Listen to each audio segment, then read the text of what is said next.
All right, Shalom. I want to give all praises and honor and glory to Yahweh, Bahashem, Yahweh Shai, Bahashem, Rakar Kodash. I want to say double honors to the apostles and the bishop elders of Great Millstone for teaching us this word in truth and sincerity and for ruling well. And salutations to my fellow Akim across the four corners of the globe, preaching and prophesying in the name of Yahweh, Bahashem, Yahweh Shai. Yeah, I'm the brother Gabar Yahweh from James, Hawaii, coming to you with another quick lesson. This lesson is entitled I have a running title, and the title of the running title is, or a working title, which would be All Things Are Reincarnated from People to Kingdoms. All things are reincarnated from people to kingdoms. And it's a part of the Lord Yahweh Bashim Shai's algorithm. Okay? Everybody comes back in their lot.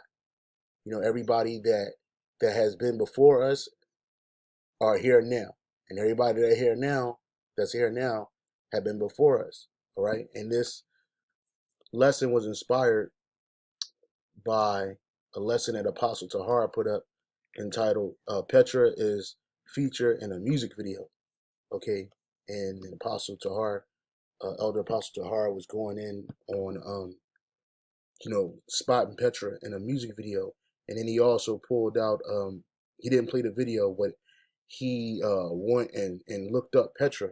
All right. And that's what you saw in the beginning when this lesson opened. You see different pictures of Petra. This place became a monastery, I think it was, a treasury. This was a treasury, and this is an ancient Edomite treasury. All right. Obviously, the Nabateans pushed them out, and they took over that mountainous land. But nonetheless, this used to be Edom's dwelling. This is Mount Seir. All right. You had a town called a city in ancient uh, Petra or ancient Seir called Basra as well. But these this ancient architecture still stands today, and it's eerily similar to that of American architecture. First of all, Greek architecture, Roman architecture, and then American architecture. So you have Greek, Roman, and then American architecture. And what are the similarities in all three of these different kingdoms or all three of these different ages? Those people were Edomites, man. From the Greeks, okay, which they took over the Japhetic people and took on their characters and heritage. They took it from them and they put it unto themselves, right? Then you had the Romans who did the same thing, who took over those Etruscans, took over their land, called themselves Romans, took on their heritage, and they incorporated a lot of their ancient architecture and during that time. And then they did it this time coming back to America. I type in similarities in American. Well, I have a lot of things. Uh, I had some similarities in American architecture and um, Roman architecture. Okay, just bear with me. I have a article. Yeah, how Roman architecture influenced modern architecture, and it's not that it's just influenced it. Again, these things were beforehand, and this is how the Edomites built. So the first scripture I got is Ecclesiastes 1:9. The thing that have been is that which shall be, and that which is done is that which shall be done, and there is no new thing under the sun. Let me look at this in the NLT as well. What you're going to understand and you're going to learn is that all things are reincarnated. Nobody is on this earth for the first time. Nothing is on this earth for the first time. Not even kingdoms, and not even their architecture, their mannerisms, their customs. They just go by different names, but it's the same thing. And again, this is a part of the Lord's algorithm. This keep you right where you were in the ancient world. It's going back to your lot, going back to how you come back. Just like the prophets, as the prophets, we've done this before. We did this in our previous lives. Before I get Ecclesiastes 1:9, let me get this.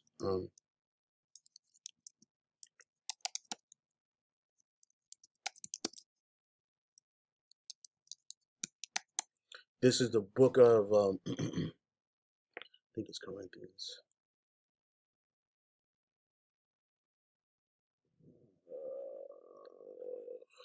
Just bear with me, brothers. Come on. Yeah, just bear with me.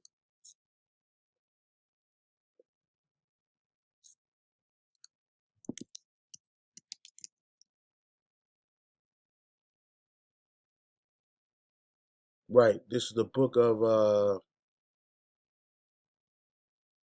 yep, First Corinthians chapter 14, verse 32.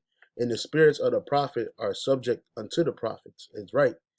Okay. So when you when you understand this precept right here, you understand that the prophets, they come back. They've always come back. And you have a great example in Elijah, all right, who was John the Baptist, all right, Yahushua, who was King Solomon. You know, people come back in their roles, but not only are people reincarnated, so are kingdoms. All right. I just want to look at that word for this. In the spirit of the prophets are subject unto the prophets. I'm going to read this in NLT. It says, remember the people who prophesy are in control of their spirit and can take turns. Okay. Let's go back to this. All right. So again, all things are here. Going back to that the precept, Ecclesiastes 1 and 9. Yep. Ecclesiastes 1 and 9 says, the thing that have been is that which shall be, and that which is done is that which shall be done, and there is no new thing under the sun. Is there anything whereof we may be whereof it may be said, see, this is new. It have been already of old time, which was before us. There is no remembrance of former things, neither shall there be any remembrance of the things that are to come with those that shall come after. Right. So when we die or go to the transition back to the spirit world, what you died, the body dies, but the spirit lives on and goes back to the spirit world, then all things are open unto you, right? But when you go back to that life cycle and you come back, you don't remember your former life. You don't remember the former things. That's why Esau searched these things out. He digs in the earth. He digs up these old idols and he finds out how to worship them, and he worships them. All right. A lot of this stuff was written down. A lot of things they had to find. And you notice that they don't mention Petra too much. They don't put it in movies. They don't put it in pop culture. Unless you are a traveler, a world traveler, and actually went to Jordan, where Petra is today, which is being called uh, the country of Jordan. Okay, you would not know that. You would not know this, but when you just take a look, you see the different. Let me see if I can open this up by itself. When you take a look at Mount Petra, you look at the architecture today in America, and it's the same architecture. And they had the eagle. Esau, Edom had the eagle as his standard back then, as he has it today. All right. This looks similar to this right here, right? This is so-called Roman architecture, but really this is Edomite architecture, and they're here today. The Edomites were the Romans. They were the Greeks. They are the so-called Americans, so-called Europeans. Okay, that's who you see today, running around here calling themselves European, white, Americans, and anything else they want to call themselves. Russians. These are nothing more than the Edomites, man. And their architecture shows it. Just like Apostle Tahar says in this video. Let me play this real quick. Let me do this here. Let me deal with the word Petra. Let's deal with the word Petra.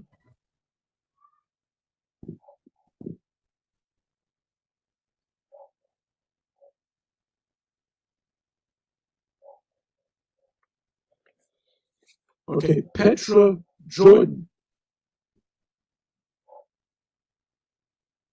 There it goes, Petra. And the architecture is that of the Roman, pagan Roman architecture, that of DC, and that of the state capitals in every state of the U.S. So that's more proof that these are the Edomites. Yeah. Okay, let me do this here.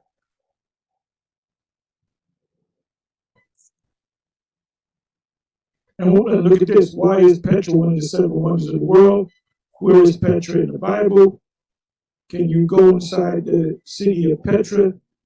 Who built Petra and why? They're going to say the Nabateans, which are Arabs. So in other words, they're saying, well, the people of Petra, those are Arabs. The Edomites are really Arabs. Where's Petra in the Bible? Which the Arabs, their architecture never looked like ancient Greek architecture. Arab architecture never looked like Slovakia. Yeah, Arab architecture never looked like this. This is Edomite architecture. This is how the Edomites live.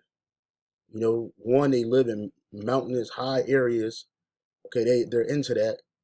That's why a lot of them mountain climb. It's in their spirit because they're Edomites. They like to go up to they like to live very high up. Why is that? Because the Edomites live the same way. Okay, the Edomites live in mountainous areas, man. This is just the inside of the treasury, right? It looked like it ain't nothing. A bunch of rooms cut in the stone. All right. But look at that architecture on the floor. Similar architecture. This is like similar to the Roman architecture, how they used to put those tiles on the floor and whatnot. This is how the Edomites lived. Thou, let's get this scripture real quick. Thou that dwelleth in the clefts of the rock. This is the book of Obadiah. Obadiah 1. And yep, this is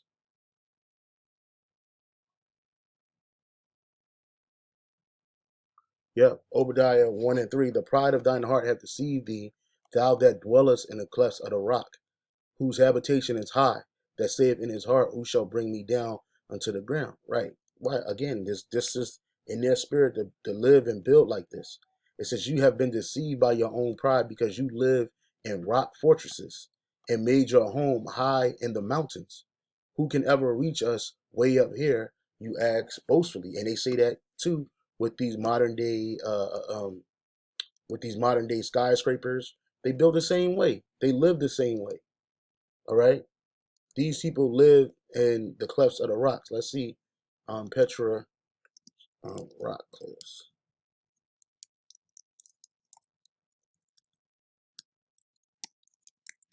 Right?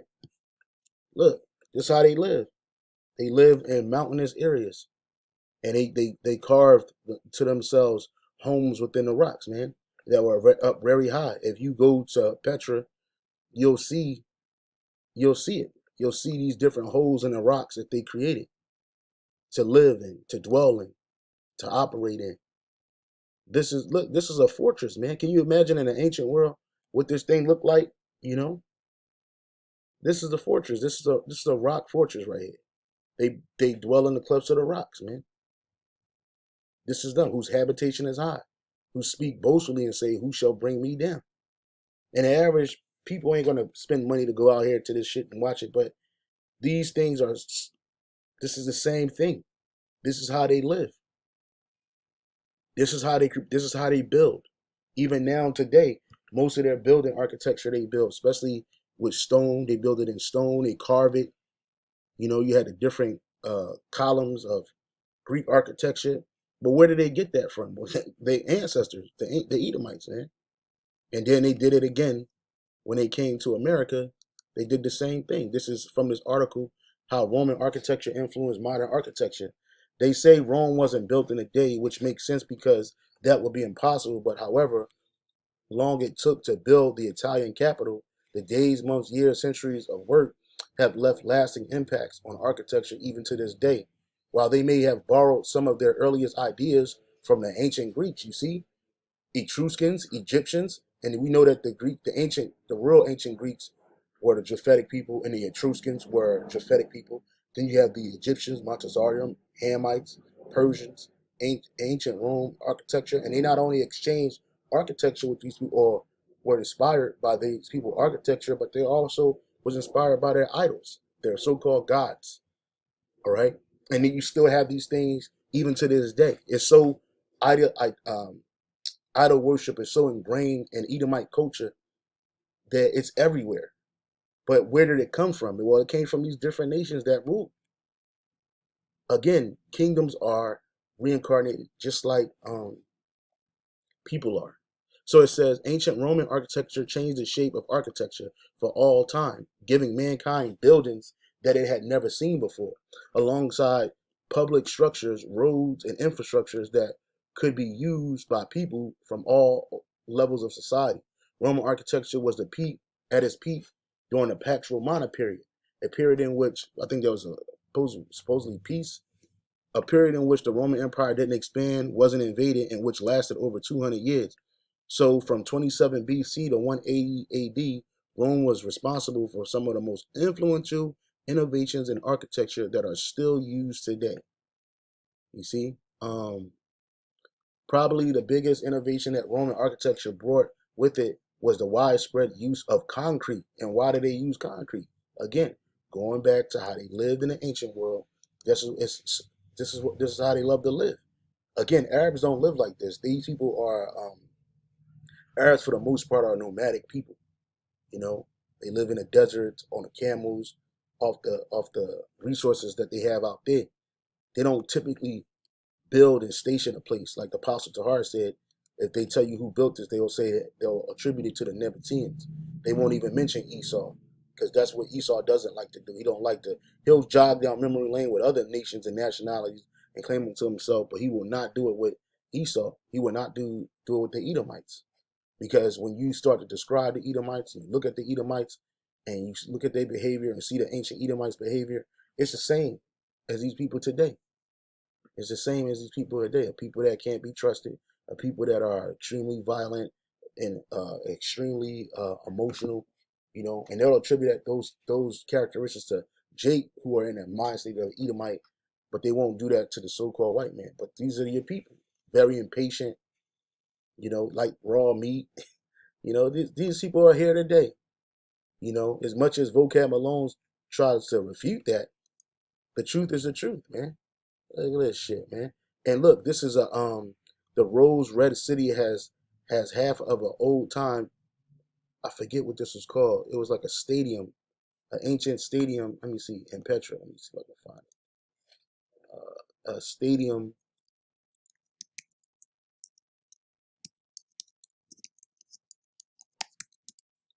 right? Yeah, here it is, right here. Wadi Al Bashan Shah. And this is no different than the Roman coliseums and stadiums.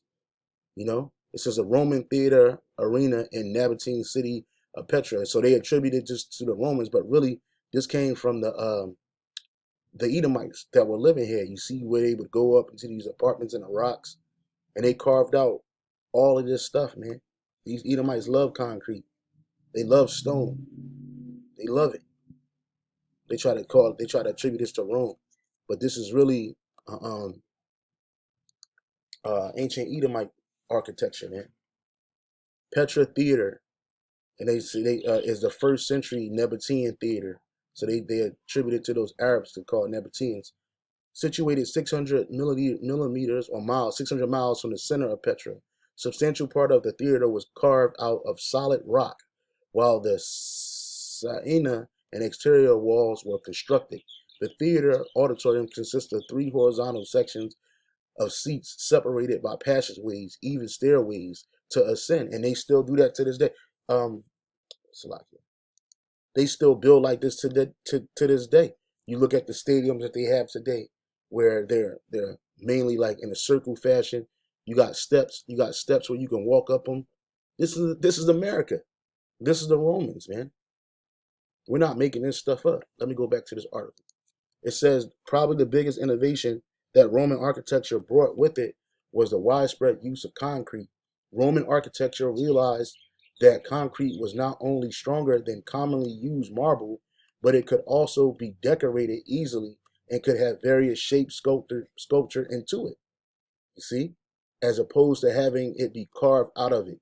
Concrete could also be produced locally, making it far more cost effective. Even Roman emperors had a budget to stick to. It wasn't just beautiful buildings and grand designs that made Roman architecture so influential. The concept of infrastructure was what allowed the expensive empire to function.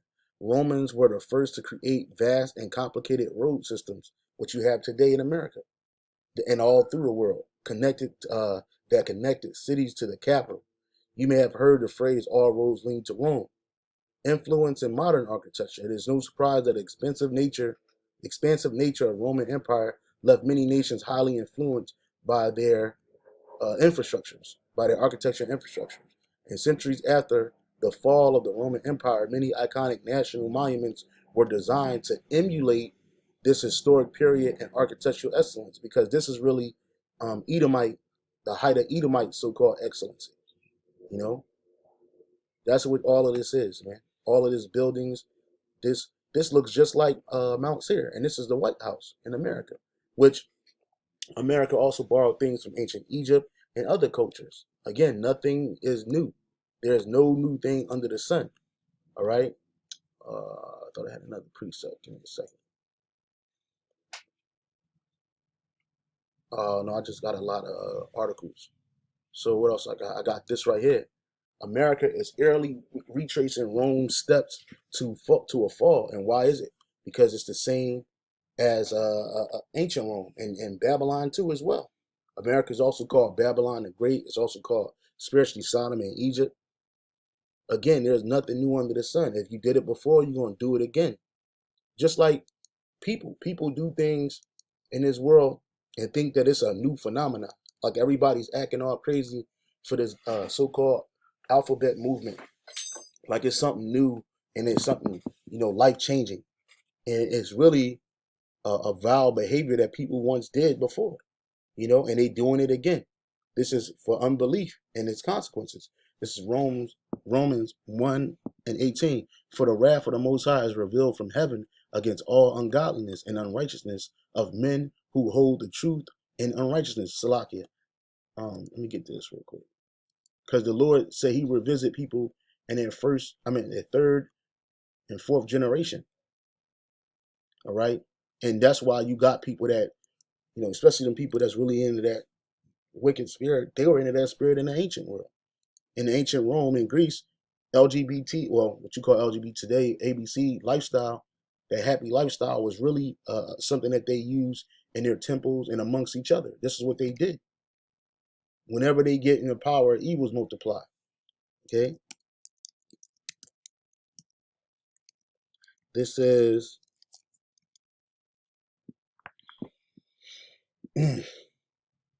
this is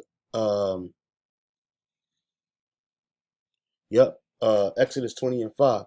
It says, "Thou shalt not bow down thyself to them." These are to idols, the Lord speaking to us. "Nor serve them, for I am Yahweh, Bashem Yahushai, thy God, thy power. Am a jealous God, visiting the iniquity of the fathers upon the children unto the third and fourth generation of them that hate me." Let's look at that in the NLT, right? It says, "You must not bow down to them or worship them. For I, Yahweh Bashem Yahushai, your God, am a jealous God, who will not tolerate your affection for any other gods. I lay the sins of the parents upon their children." No, he doesn't, because you are your children. You are you are your parents. All right, and you come back in a regeneration.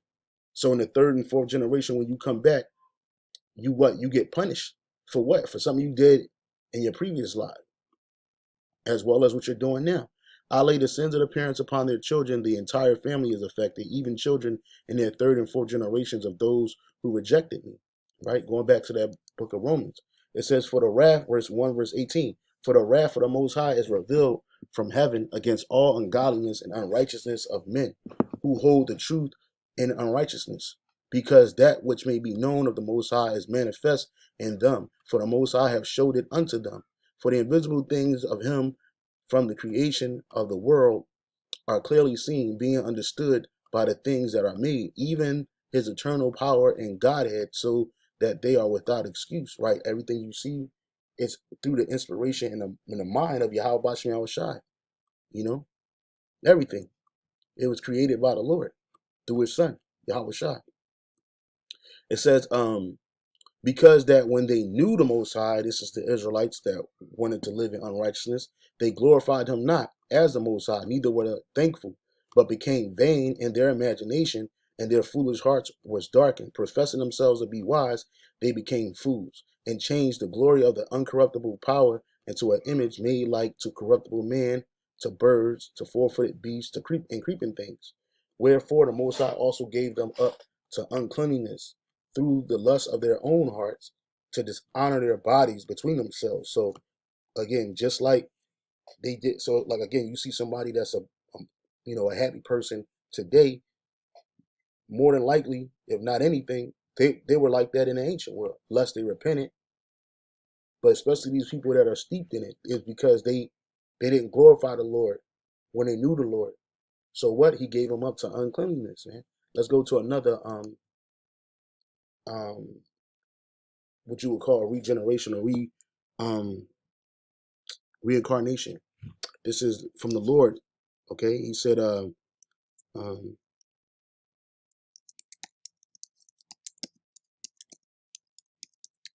this is no,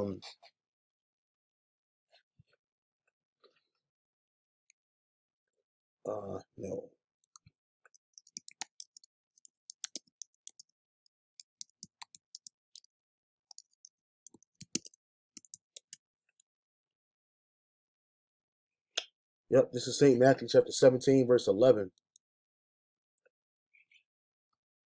Saint Matthew, Saint Matthew chapter 17, verse 11.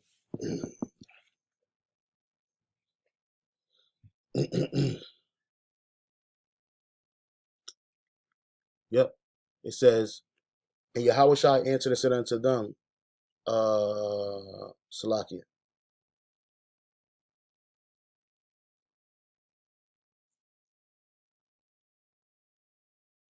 Yeah, this is Matthew 17 and 9. And as they came down from the mountain, Yahushua charged them, saying, tell the vision to no man until the Son of Man be risen again from the dead. And his disciples asked him, saying, why then say the scribes that Elias must first come? And Yahushua answered and said unto them, Elias truly shall first come and restore all things, which he did that in the ancient world. But then he had to come back as Abba Bivens, man, and do the same thing again before that great and dreadful day. It says, I don't think this is it. Oh, yeah, this is it. Let me keep reading. And it says in verse 11, and Yahushua answered and said unto them, Elias surely shall first come and restore all things. But I say unto you that Elias is come already, and they knew him not, but have done unto him whatsoever they listed. Likewise shall also the Son of Man suffer of them. Then the disciples understood that he spake unto them of John the Baptist. You see? So back then our people knew and understood about regeneration and reincarnation. And it was like, oh man, because John, he didn't know he was Elias. Let me see if I can find that.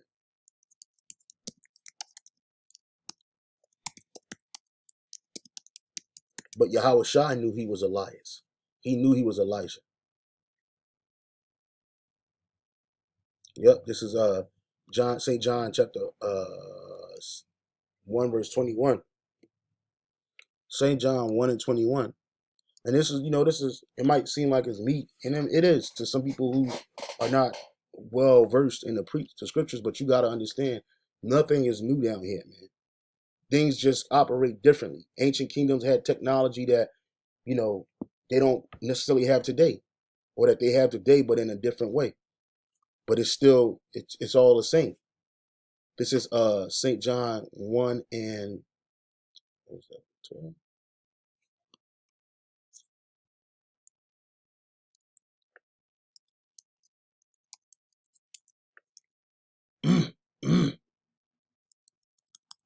So I can just bear with me, brothers. I got the precept. I started talking. Um, 1 and 21. This St. John 1 and 21. I'll start at 19. And this is the record of John when the Jews sent priests and Levites from Jerusalem to ask him, Who art thou? And he confessed and denied not, but confessed, I am not Hamashiach, the anointed. And they asked him, what then? Art thou Elias? And he saith, I am not. Art thou that prophet? And he answered me, No. Right? So again, John didn't know, but Yahweh Shai knew. Yahweh Shai knew that John the Baptist was Elias. All right. And when Yahweh Shai came the first time, it wasn't a great and dreadful day. It was a lot of things that did happen, but that was a time of great mercy. But this time, Yahweh Shai is coming back. It's going to be that great and dreadful day. And Elijah came back again to turn the hearts of the sons to the fathers. All right. He did it. He did it then. And he did it again when he came back as Abba Bivens, man. This is Malachi 4:6. It says, and he shall, I'll start at 5. Behold, I will send you Elijah the prophet before the coming of the great and dreadful day of Yahweh, Bashem Yahweh Shai. And he shall turn the heart of the fathers to the children, and the heart of the children to their fathers, lest I come and smite thee with the curse. And that's what Abba Bivens did.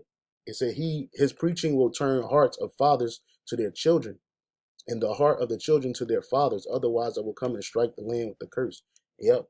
And that's what he did. He preached and he turned our fathers' hearts to us and us to our fathers.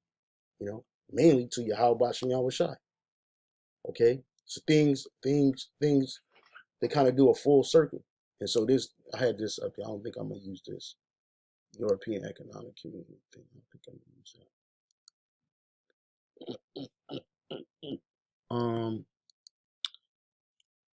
So I also looked this up. Oh, let me show you this. Let me show you all this.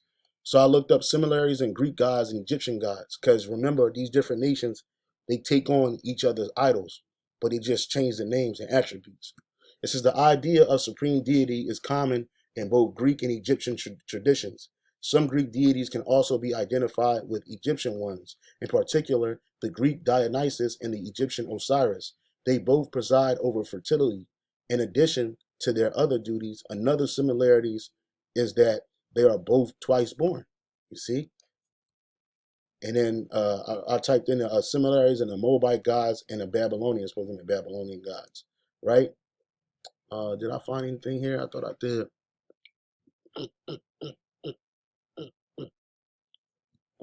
Because I had looked up Molech.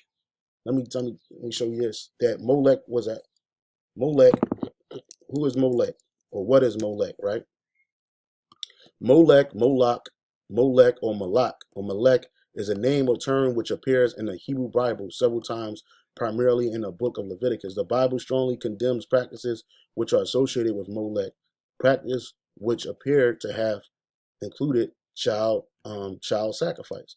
I think Molech was a Moabite god, idol, right? It says traditionally the name Molech has been understood as referring to a Canaanite god. However, since scholars have debated whether or not the term refers to that type of sacrifice and basis, a similar term spells MLK, Martin Luther King, which means sacrifice, which that's spiritual, right? That nigga Martin Luther King, his name was MLK. He can sacrifice for what? For wickedness, not righteousness. It says among proponents of the second position, controversy continues to whether the sacrifices were offered to Yahweh or another deity, whether they were native Israelite religious customs or Phoenician report. But I know that Molech was a Moabite idol, all right, and the Moabites used to use it. But anyway, here, check this out. Planned Parenthood, this is from the Lancaster Patriot, all right? And it was from last year, September 14th, 2022. It says Planned Parenthood pushes pagan nationalism with new Molech worship center. And why did they create a Molech worship center? Because that's what the ancient Molech, the Israelites following after them heathen customs would sacrifice their children to Molech. And that's what you do when you get an AB. You're sacrificing your child to Molech. It says Planned Parenthood pushes pagan nationalism with new Molech worship center. The Lancaster Patriot investigative journalist Michael Yoder reported last week that Planned Parenthood is aiming for a comeback in Lancaster County.